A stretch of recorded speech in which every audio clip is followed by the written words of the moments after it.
Memang gunung emas, memang banyak emas, tapi kata Rasulullah, jangan coba-coba ambil. Khasyatal fitnah, dikhawatirkan akan terjadi fitnah yang berkepanjangan terhadap orang tersebut. Au wuqu'il muqatalati bisababih, atau dengan mengambil emas itu akan berdampak pada terbunuhnya dia. Kenapa terbunuh? Karena dia sudah mengambil emas. Ketika dia mengambil emas, orang melihat ada emas di tangan dia, orang berebut emas karena emas mahal harganya. Mendengar haba sekilas tadi katanya 3 mayam emas harga 3 mayam 3 juta satu mayam. Nggak tahu saya apa betul segitu, lebih kurang begitulah. Kalau ada dia ambil 100 mayam udah berapa? Kalau udah gunung emas bukan lagi 100 mayam, 100 kilogram sekali ambil kan? Acai beul itu. Gitulah. Maka kalau kalian mengambil emas itu kata Rasulullah, maka kalian akan mengalami fitnah, cobaan, kesulitan. Fa'an Abi Hurairah radhiyallahu anhu anna Rasulullah sallallahu alaihi wasallam, ada hadis riwayat Abu Hurairah semoga Allah meridainya dari Nabi sallallahu alaihi wasallam bahwasanya Rasulullah sallallahu alaihi wasallam bersabda, la taqumus sa'atu hatta yuhsiral furatu an jabalin min dhahab yaqtatilun nasu alaihi fayuqtalu min kulli mi'atin tis'atun wa tis'una wa yaqulu kullu rajulin minhum la'alli akunu ana alladhi anju. Hadis riwayat Imam Muslim dari Abu Hurairah semoga Allah meridainya. Kata Abu Hurairah bahwasanya Rasulullah sallallahu alaihi wasallam bersabda, kiamat tidak akan terjadi sebelum sungai Efrat itu mengalami kekeringan.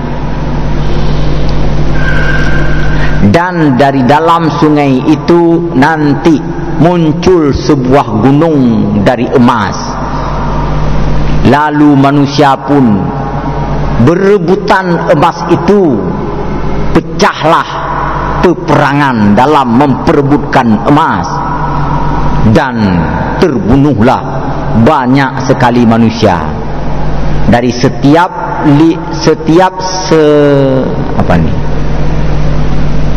dari setiap 100 orang yang hadir ke situ, 99 orang terbunuh.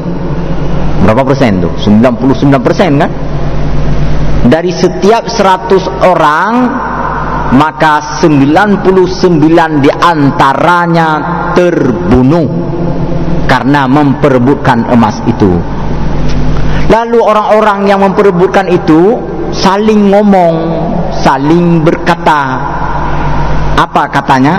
Mudah-mudahan aku yang akan menjadi pemenang. Semua ngomong begitu. Kalau ada 100 orang, orang pertama bilang, kayaknya ini saya ini yang jadi pemenang untuk memperoleh gunung emas.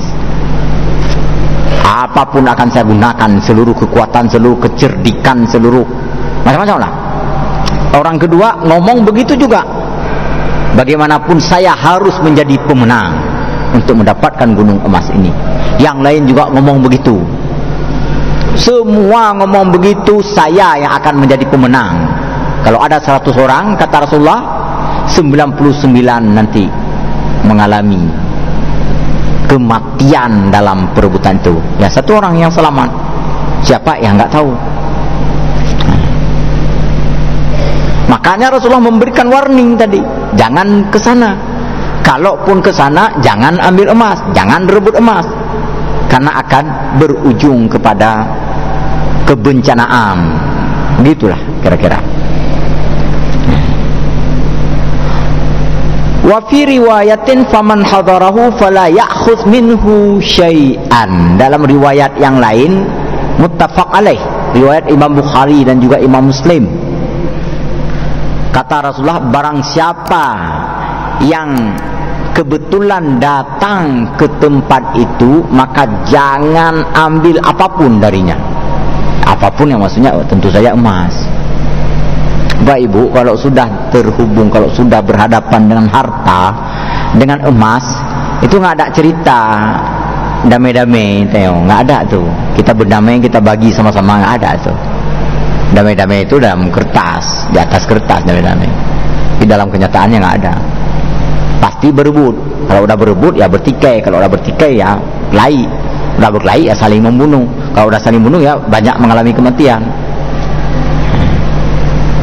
Maka sekali lagi, faman hadarahu fala ya'khudhu minhu syai'an, kata Rasulullah.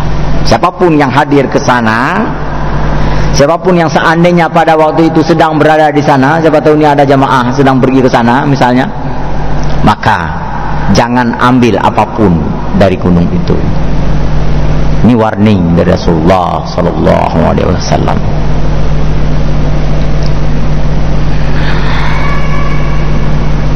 Banyak riwayat-riwayat lain yang juga mendeskripsikan tentang munculnya gunung emas ini.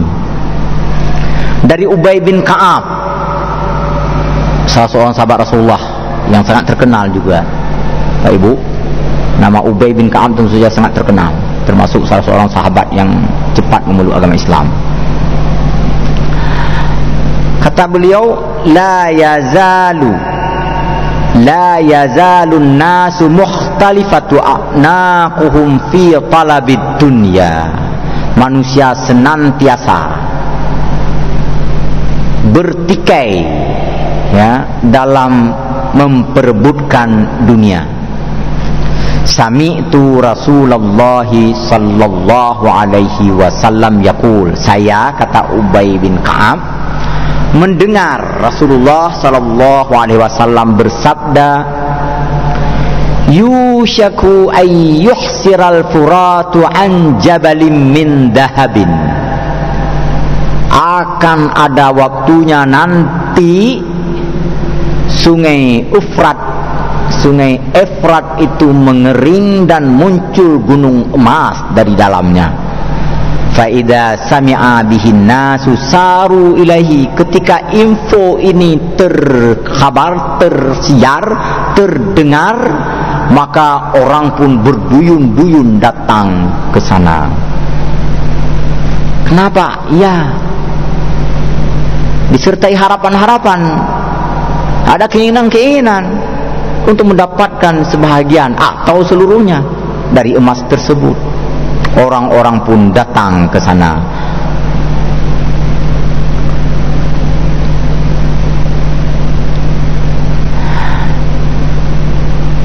Fayaqulu, lalu orang-orang itu berkata, la in tarakna nas ya'khuduna minhu la yadhhabna bihi kullahu. Kalau kita biarkan, kalau kita nggak ambil, pasti akan diambil orang, begitu akhirnya. Kalau kita diam, emas itu diambil orang. Oleh karena itu jangan diam. Sekali lagi, semua ngomong begitu. Ini kalau saya nggak ambil, emas nanti diambil oleh orang lain. Yang lain juga bilang, ini kalau nggak saya ambil, emasnya akan diambil orang lain. Ini akan diambil orang lain. Maka jangan sampai orang lain mengambil, saya harus mengambilnya. Fayak tataluna alaihi fayuqtalu min kulli mi'atin tis'ah wa tis'un. Maka terjadilah pembunuhan besar-besaran. Terbunuhlah dari 100 orang itu 99 diantaranya mengalami kematian. Ini juga diriwayatkan oleh Imam Muslim. Inilah tanda kiamat yang ke-96. Muncul gunung emas di tengah sungai Efrat setelah sungai itu mengalami kekeringan. Kita lanjutkan Bapak Ibu berbahagia. Nomor 97. Maji'u zamanin yukhayyarur rajulu fihi bainal ajzi wal fujur.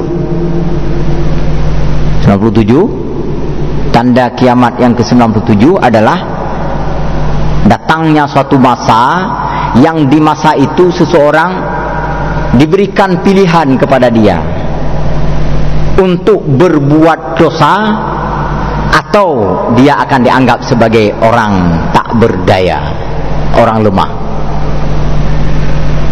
Saya ulang sekali lagi, tanda kiamat yang ke-97 adalah datangnya suatu masa, suatu zaman, di mana di zaman tersebut seseorang diberikan hanya dua pilihan, untuk berbuat dosa, berbuat jahat, untuk menjadi penjahat, atau dia dianggap sebagai orang tak berdaya, orang lemah. Berani nggak bunuh itu? Enggak. Cemen, gitulah kira-kira. Lemah, nggak ada harga. Hanayum, baif, gitu. Apa nggak berani bunuh? Tuh bunuh, berarti penjahat. Berani nggak minum minuman keras? Apa nggak berani? Pabrik mendang orang yang kena pedang, gitu kan? Dah hebat, berani berbuat dosa. Berani nggak kamu apalagi yang lain? Pokoknya yang dosa-dosa, yang berzina, yang berjudi, yang pokoknya yang dosa-dosa berani. Kalau berani dipuja. Kalau ada orang yang berani melakukan kejahatan, dipuja-puji, dibesar-besarkan, diagung-agungkan. Ketika orang tidak mau melakukan kejahatan, maka dibangun opini seakan-akan orang itu adalah orang lemah. Dia orang-orang taat, orang-orang saleh, orang-orang beriman, apa itu orang lemah itu. Udah, itu aja. Jadi opini ini digiring, disebarkan, ditebarkan, diviralkan kepada semua orang. Bapak itu orang lemah tuh. Lalu orang-orang pun karena tiap hari diomongin, disebarkan, diviralkan, orang-orang terpengaruh juga lama-lama. Bapak tu lemah kali tu, nggak berdaya dia tu, takut istri dia tu, macam-macam lah dia. Jadi semua orang terkesima karena tiap hari diberitakan tentang lemahnya seseorang. Mana ada tu, cuma masjid-masjid aja dia.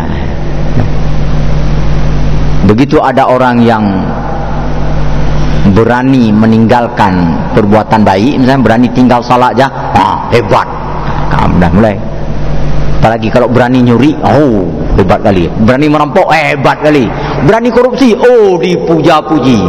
Berani berbohong juga dipuja-puji. Ini akan datang suatu masa itu, kata Rasulullah SAW. Entah sudah sampai, entah belum masa ini ya.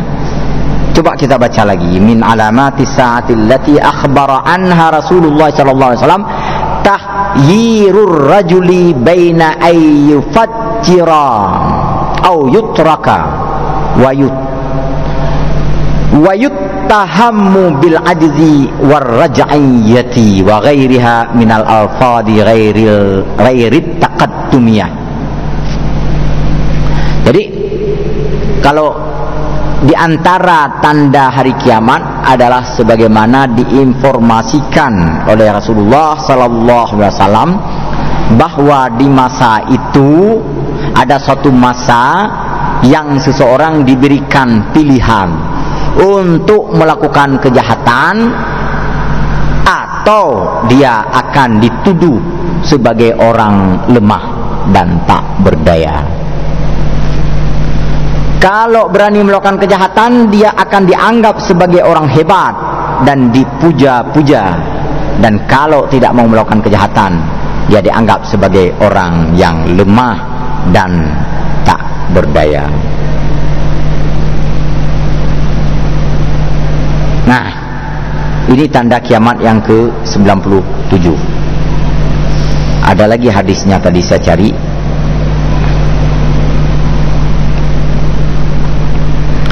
An Abi Hurairah radhiyallahu anhu anna Rasulullah sallallahu alaihi wasallam qala. Ini lagi riwayat dari Abu Hurairah, semoga Allah meridainya. Kata Abu Hurairah bahwasanya Rasulullah sallallahu alaihi wasallam bersabda dalam sebuah hadis yang diriwayatkan oleh Imam Baihaqi. Kata Imam Baihaqi, hadis ini diriwayatkan oleh Imam Ahmad, kemudian Abu Ya'la dari Syekh dari Abu Hurairah dan seterusnya. Apa kata Rasulullah dalam hadis ini? Ya'ti 'alan nasi zamanun yukhayyaru fihi ar-rajulu bainal 'ajzi wal fujur. Faman adraka dzalika zaman falyahtaril 'ajza 'alal fujur. Akan datang suatu masa kepada kalian nanti wahai manusia. Di masa itu kalian diberikan dua pilihan untuk memilih berbuat baik dianggap lemah atau memilih berbuat jahat dianggap kuat. Barang siapa yang sampai menemukan zaman tersebut, pilihlah dianggap sebagai lemah, nggak perlu kuat, nggak perlu dianggap kuat. Pilihlah sebagai orang lemah saja, supaya tidak melakukan kejahatan, biar mereka menganggap kita lemah, yang kita sendiri terhindar dari melakukan keburukan dan kejahatan. Buat apa disanjung dan diagung? Tiba saatnya nanti dalam kerenda kita diusung, kan gitu. Jangan mau disanjung-sanjung, engkau digelar manusia agung, itu kan, nggak usah itu. Kalau melakukan keburukan dan kejahatan, dengan melakukan keburukan dan kejahatan itu bisa memperoleh keagungan dan kemuliaan, nggak usah, biar saja dianggap lemah. Yang penting kita tetap berada di dalam kebajikan. Itu kata Rasulullah. Faman adraka dzalika zaman falyahtaril ajza. Kalau ketemu masa seperti itu, maka pilihlah sebagai orang yang dianggap lemah, nggak usah pilih sebagai orang yang dianggap kuat. Nanti akan datang masa seperti itu. Kalau kita ketemu dengan masa itu, nggak tahu kita entah setahun, entah 2 tahun, entah 10, entah 100 tahun lagi. Kalau 1 tahun 2 tahun mungkin sebahagian kita akan menemuinya. Atau di tempat-tempat tertentu pun sudah mulai terjadi yang seperti ini. Maka pilihlah, biar saja dianggap lemah. Baik, kita berlanjut nomor 98. Audatu jaziratil arabi marwajan wa anhara. Marwujan wa anhara. Kembalinya jazirah Arab itu subur dan memiliki sungai-sungai. Maksudnya di antara tanda kiamat adalah bahwa jazirah Arab kembali menjadi subur dan memiliki banyak sungai-sungai. An-nadhir fi jaziratil arabi yu'lamu anna as-sahara. Kita tahu pemandangannya, kita lihat sendiri bahwa jazirah Arab itu umumnya kekering, kerontang. Hujan jarang, pohon-pohon juga jarang sekali ada, jarang sekali tumbuh karena kering. Nah, nanti kata penulis kitab ini berdasarkan hadis Rasulullah, suatu waktu nanti jazirah Arab kembali menjadi subur dan memiliki sungai-sungai yang banyak. Nah, ini juga ada sebuah hadis yang dikutip oleh penulis kitab ini. An Abi Hurairah, hadis dari Abu Hurairah yang diriwayatkan oleh Imam Ahmad bin Hanbal. An Abi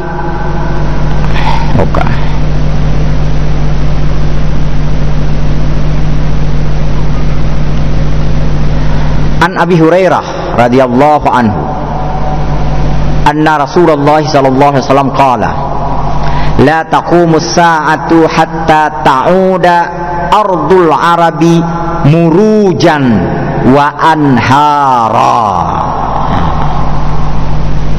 Dari Abu Hurairah, semoga Allah meridainya, kata Abu Hurairah bahwasanya Rasulullah sallallahu alaihi wasallam bersabda, kiamat tidak akan terjadi sampai suatu masa negeri Arab itu subur kembali dan memiliki sungai-sungai.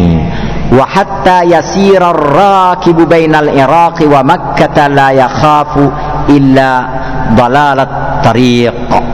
wa hatta yaksural harju. Qalu wa mal harju ya Rasulullah? Qala al-qatlu. Jadi saya ulang menerjemahkannya, membaca dalam bahasa Indonesia. Kata Abu Hurairah, semoga Allah meridainya, akan datang suatu masa kiamat tidak akan terjadi sampai datang suatu masa di mana di masa itu bumi jazirah Arab kembali menjadi subur dan dialiri oleh sungai-sungai, sampai orang-orang dengan leluasa berjalan aman, terlindungi dari Irak hingga ke Arab. Walaupun berjalan sendiri, tidak ada yang perlu ia takuti, tidak ada yang perlu ia cemaskan, karena keadaan menjadi sangat tenang, kecuali paling-paling hanya kesasar jalan saja kalau belum pernah melintas di sana. Begitu terus, dan setelah itu berlanjut dengan banyaknya al-harju. Tadi subur, makmur, tenang, tentram, berlanjut berganti keadaan dengan al-harju. Lalu para sahabat bertanya kepada Rasulullah, ya Rasulullah, mal harju? Wahai Rasulullah, apa al-harju itu? Rasulullah pun menjawab, al-harju al-qatlu. Yang dimaksud dengan al-harju di sini adalah terjadinya pembunuhan demi pembunuhan. Jadi gitu. Di antara tanda kiamat, negeri Arab kembali subur, kembali makmur, kembali nyaman, kembali tenang, kembali tentram. Setelah selesai itu apa? Terjadi pembunuhan besar-besaran. Itu kalau sudah terjadi pembunuhan besar-besaran, maka kiamat pun semakin dekat. Ini ada lagi beberapa hadis lain terkait dengan jazirah Arab ini kembali menjadi subur dan makmur. Bapak, ibu-ibu, hadirin dan hadirat yang berbahagia, kemudian kita lanjutkan.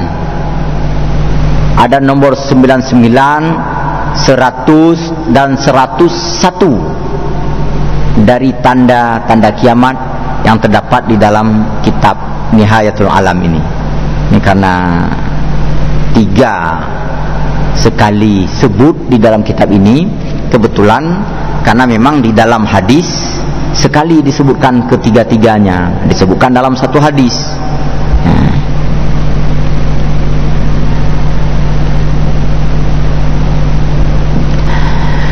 Hadis ini berasal dari Abdullah bin Umar.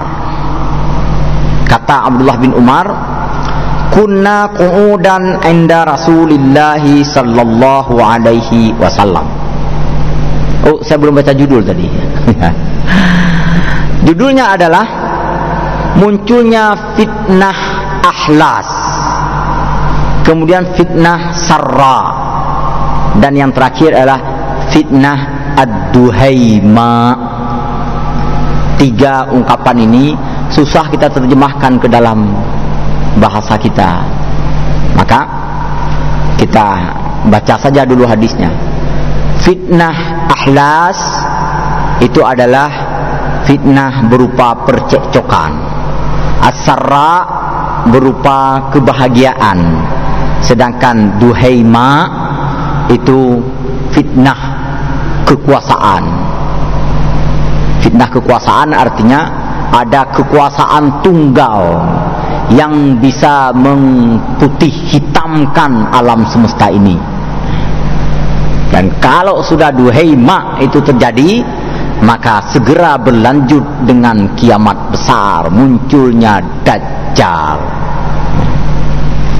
Kita baca hadis Rasulullah sallallahu alaihi wasallam yang diriwayatkan oleh Imam Abu Dawud, dan Imam Abu Dawud sekaligus menganggap hadis ini sebagai hadis sahih. Juga disahihkan oleh beberapa ulama hadis kontemporer lainnya. Nggak usah saya sebut, baca semuanya. Kita langsung masuk ke dalam hadisnya ini. Abdullah bin Umar, Abdullah anaknya Umar bin Khattab, berkata, kunna qu'udan inda Rasulillah sallallahu alaihi wasallam. Kami duduk bersama Rasulullah sallallahu alaihi wasallam. Fadzakaral fitan fa'aksara fi dzikriha hatta zakara fitnatal ahlas. Faqala qail ya Rasulullah wa ma fitnatul ahlas? Qala hiya harabun wa harbun. Summa fitnatus sarra dakhanuha min tahti qadamai rajulin min ahli baiti yaz'amu annahu minni wa laysa minni wa innama awliyai almuttaqun. Summa yastalihun nasu ala rajulin kawariki ala dhila'in. Summa fitnatud duhaima la tad'u ahadan min hadhil ummah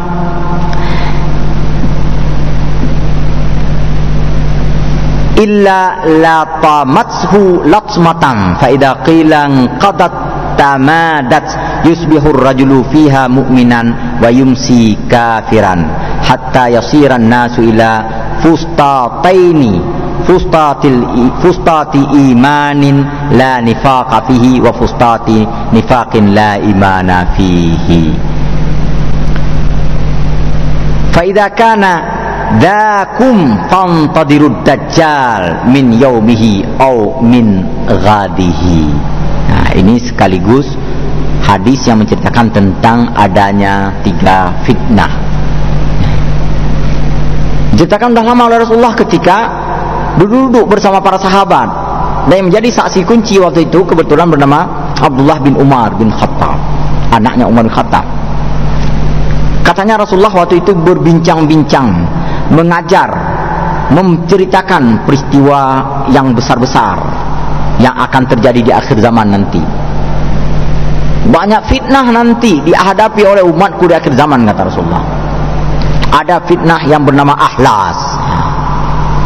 Lalu sahabat bertanya, orang-orang yang hadir di situ bertanya, apa itu ahlas ya Rasulullah? Rasulullah menjawab, ahlas itu adalah fitnah berupa peperangan, kekacauan, kesulitan. Itu akan dihadapi oleh umatku nanti. Ada peperangan, ada kekacauan, ada kesulitan. Kemudian ada juga fitnah as-sarra, fitnah kesenangan, kegembiraan, yang nanti fitnah ini, ya, di antara proses terjadinya adalah orang-orang tak menyangka bahwa mereka sedang diuji oleh Allah dengan kebahagiaan, dengan kesenangan, dengan kegembiraan. Muncul tokoh yang mengatasnamakan cucu Rasulullah, keturunan Rasulullah. Padahal kata Rasulullah, keturunanku itu adalah orang-orang yang bertakwa. Muncul penguasa yang mengklaim dirinya sebagai keturunan Rasulullah. Padahal kata Rasulullah, wa innama awliyai al-muttaqun, keturunanku, penolongku, penyokongku, penyayangku itu adalah orang-orang yang bertakwa. Nah, pemimpin-pemimpin tadi lemah, diperdayai oleh orang. Dan setelah itu muncul fitnah yang terbesar antara ketiganya, yaitu ad-duhaima. Fitnah duhaima ini ketika kekuasaan berada di tangan orang tertentu yang dia bisa menghitam putihkan apapun yang dia mau, sehingga orang-orang semua menjilat dan mencari muka kepada dia. Tak ada yang berani menentang dan melawan dia.